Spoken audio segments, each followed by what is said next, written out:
শুভক্ষণের এমন দিনে দূরের মানুষ কাছে আসে ভালোবেসে, সবাই আবার নেবে বিদায়, সবাই ওজন শেষ হলে একটু হেসে কোলাহলের শেষে তুমি একা হবে আবার।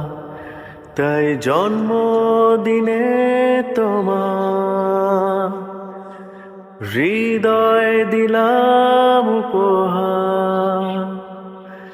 আজ তোমার জন্মদিনে গান দিলাম উপহার।